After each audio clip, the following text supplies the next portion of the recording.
Bismillahir Rahmanir Rahim. In the name of Allah, the Beneficent, the Merciful, I praise Allah subhanahu wa ta'ala. I send peace and blessings to the last Prophet Muhammad ibn Abdullah, the seal of the messengers, to his family, his companions, and all those who call to his way to the Day of Judgment.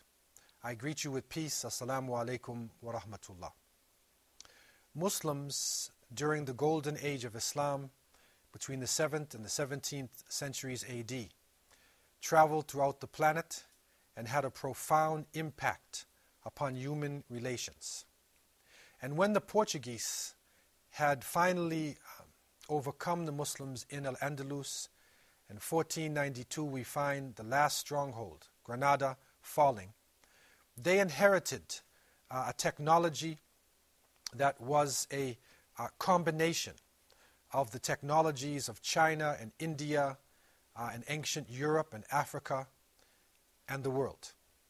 And it is reported that one of the conquerors, known as an explorer, Vasco da Gama, he rounded the Cape of Good Hope in the 15th century, and he was seeking a way around southern Africa. It was not surprising that he was able to do this, because his boat was designed by Muslims, and he carried an astrolabe with him and other devices, and Morescos were on his boat, and he hired a navigator, Ahmed bin Majid. And so he found his way around with Islamic help and reached into the Indian Ocean. And the Arab seafarers were familiar with the Indian Ocean from earliest times. Now historians and geographers are realizing that not only did they travel the East African coastline, but they went deep into the south. What is reported is that they actually went around the southern part of Africa, and they made it into the Cape of Good Hope long before European presence. The first recorded presence of Muslims in the Cape, where we actually have written records, is coming in the Western Cape around the 1650s. And in what is now known as Cape Town, the Dutch established a colony on the coastline. In this colony, they brought slaves and political prisoners from India, from Indonesia, from New Guinea, from Malaysia, from Madagascar, and from East and West Africa. And this base of operations that the Dutch had developed, you could say, or it is now known as the mother city of South Africa. And within the Cape itself, there were a number of early Islamic personalities. In these personalities, there was Tuan Matarin, who was a prisoner on Robben Island. There was also Tuan Rahman and Tuan Mahmud, who came from Sumatra in Indonesia. In 1667, they were able to establish a community in an area of Cape Town that is known as Constantia. And by 1694, and especially in April 2nd of 1694, a special personality comes into the Cape region. That is Sheikh Yusuf of Makassar. He arrived as a political prisoner, and he was known to be a very important person within Indonesia and all of the Malaysian lands. He came in with his family and 49 followers. He was related to one of the sultans of Indonesia. He had made pilgrimage to Mecca in 1644. He stayed in Mecca, and he became fluent in the Arabic language. He memorized the Quran. He became proficient in Quranic interpretation known as tafsir. He studied the hadiths, the sayings of the Prophet Muhammad, peace be upon him. He studied jurisprudence. He studied the traditional Islamic sciences. And he became a very important person within the culture of the people of the Cape. He is known to have struggled in Indonesia, and it is through his efforts that a community starts to develop. And we find, again, a beautiful blending that is happening within cultures that develops the culture of the people of the Cape. The Dutch had used their superior weapons to defeat the Indonesians. They also used division between amirs and kings and greed, something similar to what happened in Andalusia. Sheikh Yusuf himself resisted colonization. And with 4,000 fighters, he resisted for a long period of time until finally he was captured and exiled to Sri Lanka. From Sri Lanka, he then entered into the Cape. And so he is recognized as a very important personality within South African Muslim culture. He is looked upon as the father of the Muslims within the Cape. In his group, his colony that was set up, were 12 imams and their wives and their children. And they settled in the mouth of the Erst River. And Sheikh Yusuf of Makassar, rahimahullah, he was able to rally the Muslim slaves to conduct religious services, and he spread Islam to the indigenous Khoi Khoi people who were living in that region. He died in 1699, but he is still known today as the father of the Muslims of the Cape and as a very important figure within Islamic history in Southern Africa. He wrote books in 3 languages. He wrote in Malay, Boganese, and in Arabic. And his memory is cherished by the people of the Cape and recognized as one of the most important individuals in their history. By 1725, the Cape is now developing, and slaves are being brought in, again from Indonesia, from Madagascar, from East Africa, from different parts of Sri Lanka and India. And it is reported that 3,000 convicts, prisoners of war, were brought in specially to work on the harbor itself. And amongst these prisoners of war are people that they call bandit imams or exiled imams. And these imams work directly with the people. And what they presented for the slaves at that time was an alternative culture. So you could say in a sense that it was a form of resistance. And that's why the authorities called them bandits, although they were highly religious people. But they were giving an alternative to the alcohol and the adultery and the confusion that was coming within the predominant Dutch culture at the time. These imams conducted special gatherings in private homes, especially those that were owned by freed Muslims. And their resistance became powerful. And many slaves, or especially those people who were able to come out of slavery to manumit themselves and were free, entered into Islam. Another important issue happening in the Cape region at the time is that wine becomes an important export. And the Muslim slaves now did not drink alcohol, but they were involved heavily in education, and they preferred not to drink, so they were more sober than the non-Muslim people who were there, who were working in the region. And so large numbers of people accept Islam, and upward mobility is actually developed through accepting Islam. And the Dutch authorities, although they hated the resistance in the Muslims, they wanted to have Muslims working because they weren't drunk, they were honest people, and they prayed, And that is a benefit for somebody who is controlling an area and needs strong, sober, sustained help. When the British abolished slavery and they freed African people in a number of their colonies, about 5,000 of these Africans came into the region between 1808 and 1856.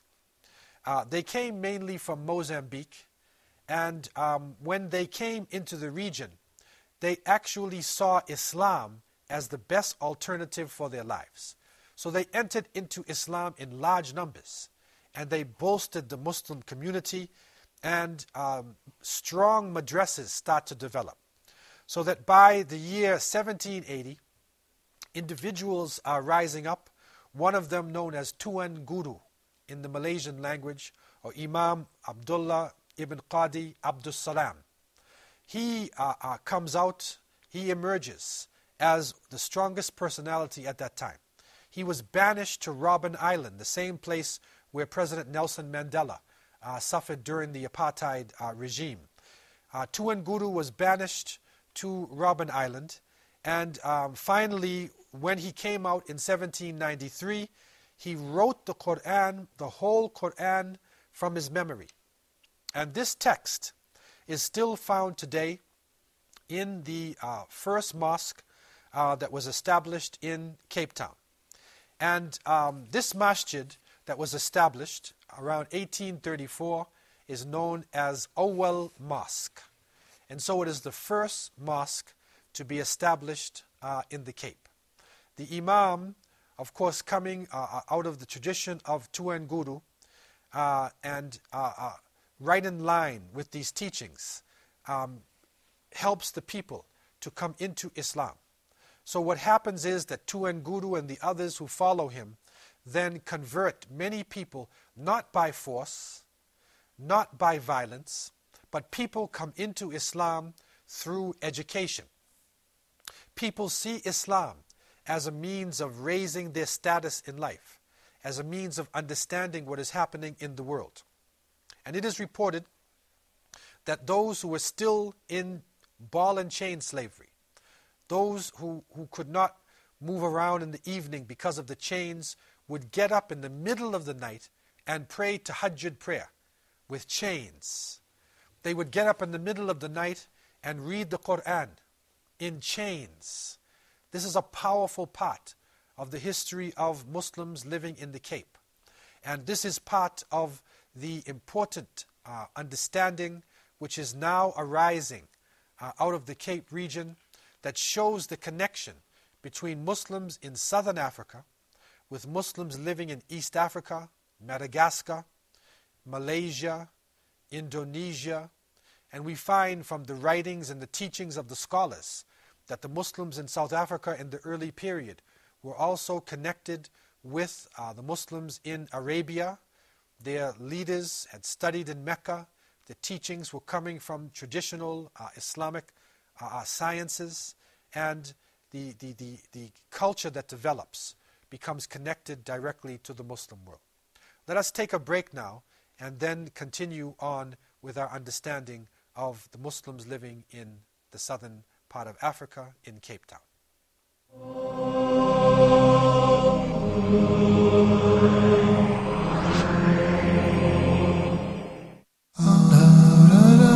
Amazing stories.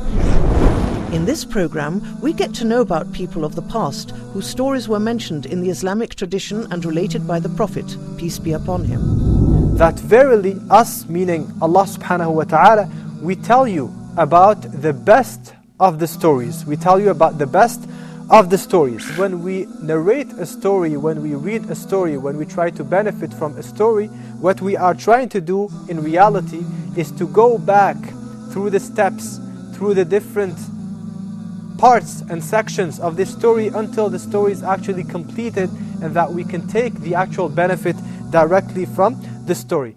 Sheikh Lutfi will narrate these stories in his program Amazing Stories. Allah subhanahu wa ta'ala ordered one of the lands to come closer, the destination. Allah subhanahu wa ta'ala ordered one whole city to come closer, to move closer to this dead person.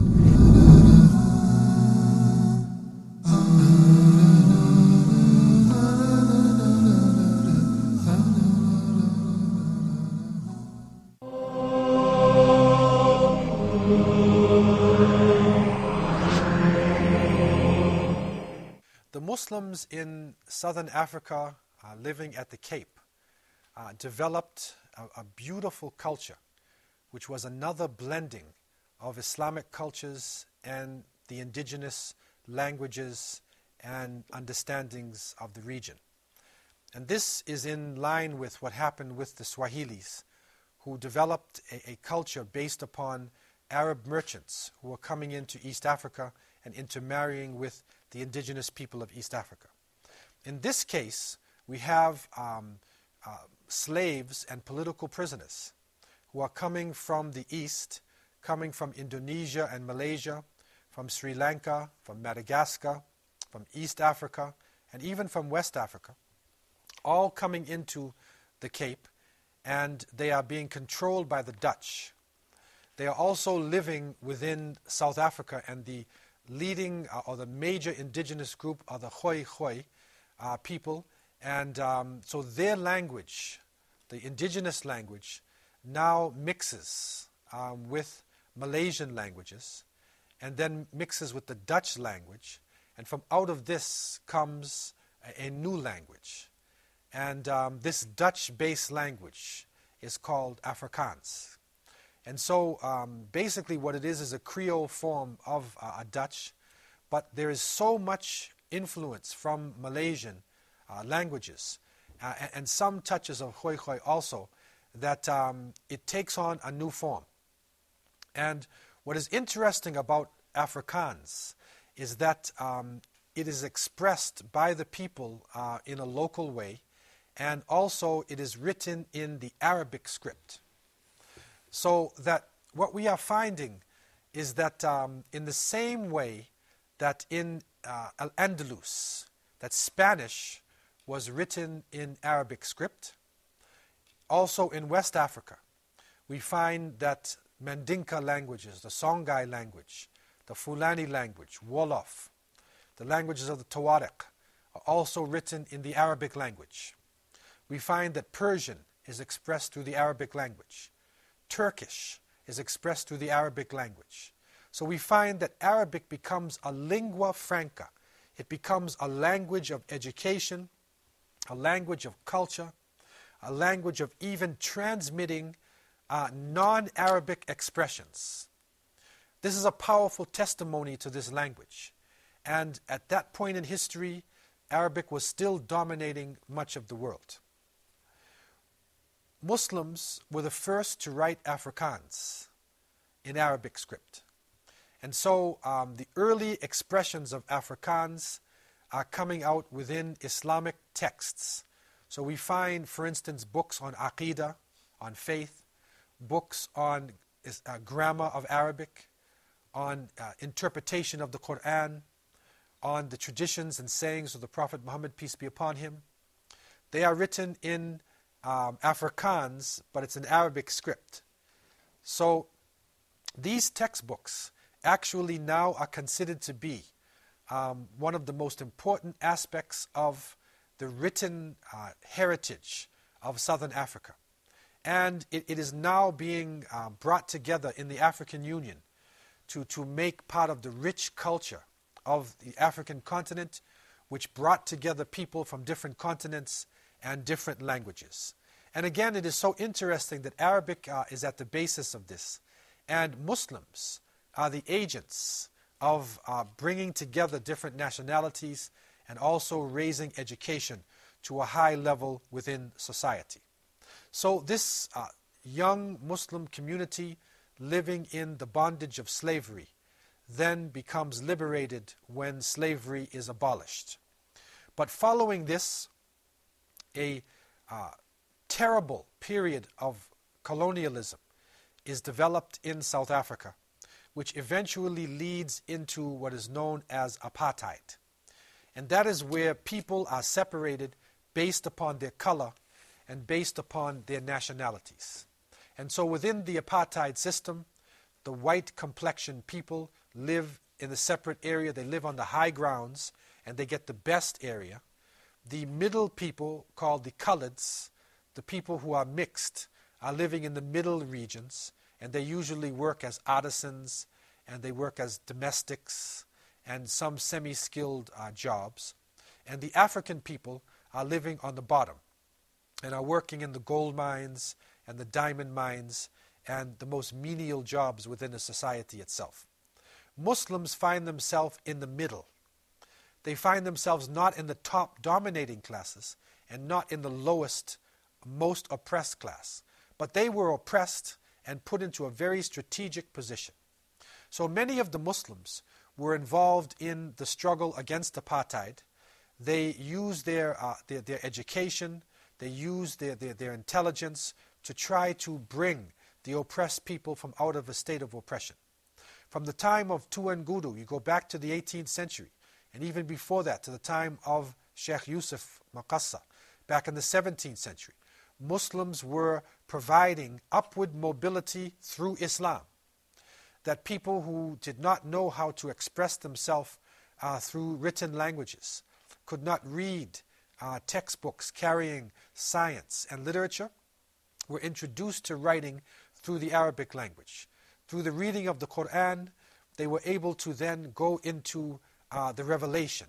They were able to learn the sayings of the great ulama who came out of the Middle East and out of much of Africa. And so Muslims provided this upward mobility for the oppressed people through the religion of Islam and through the learning of Arabic and the memorization of the Quran and the great writings of the ulama who came from all parts of the Muslim world. The Cape Muslims were able to travel out of South Africa, and it is reported that from way back in the 18th century, some of them managed to actually reach Arabia, and they made pilgrimage to Arabia. So from the 18th century into the 19th century, they had a term they called the Muslims of the Cape Ahlul Kahf, which we would know as the people of the cave. And there's a chapter called Surat al-Kahf, the chapter of the cave in the Quran. Maybe the Meccans considered the Cape Muslims to be so far away, to be like in a cave or to be in a distant place, and they called them Ahlul Kahf. And they came into Mecca, and they made the pilgrimage and settled down in Arabia.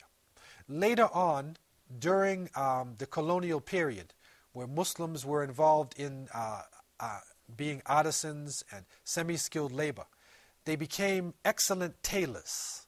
So they made excellent suits and excellent clothing, to the point where the ones who were able to go to the pilgrimage to Mecca and they started to sew clothing for the people of Mecca, they became the tailors of the Ashraf, the tailors of the sultans, and they lived in Mecca and they intermarried with the people in that region.